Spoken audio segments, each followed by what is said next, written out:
Now, the back end of this car is just simply as beautiful as every single angle that we've covered. Everything just ties into the back very perfectly. Starting from the top, you've got this little spoiler, which works, I guess. And then you've got your extra spare wheel on the back with your Defender logo right on it, just to show you and remind you what car you're driving. My favorite feature on the back of this car is, quite honestly, these lights. Land Rover's, the Defender in particular's new lights, they just look absolutely phenomenal. You've got these tow attachments over here which are able to pull you out over mud if you go for mud for breakfast with this car. As 25 Drive has shown, this car can go anywhere you want it to go. And then let's open up this boot.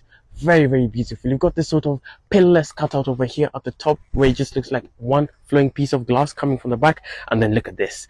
Oh my goodness, there is enough space in the back of this car for me to fit a jet ski or even a small motorcycle should I choose to do so. And then because this is meant to be a utility vehicle, I do get a lot of sockets over here. Like I've got a regular pin volt over there, then I've got even more electrical plugs over here, and I can even raise and lower the ride height of the car from the side, from the back. That means I'm able to load things and unload things at my whim. Just look at that. Simply lovely.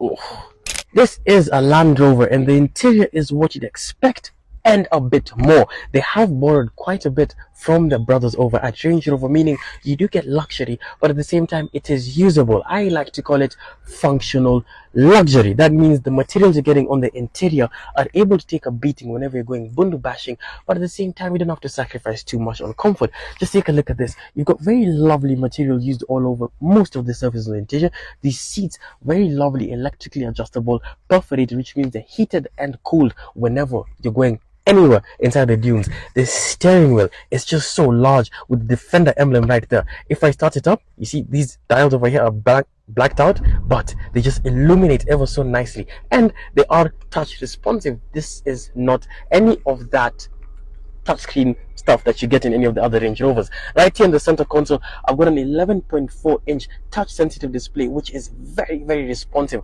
Over here, my climate control vents. I've got a very interestingly shaped column shifter, start stop button over there, more electrical plugs over here, both type C and the regular USB. I've got a lot more storage on this interior, and in case things ever go haywire when I'm outside, my passenger is able to just grab onto this bar over here and say, oh shit, before we go off-roading. Now this system, the interior cabin space, comes with a 10 speaker Meridian system.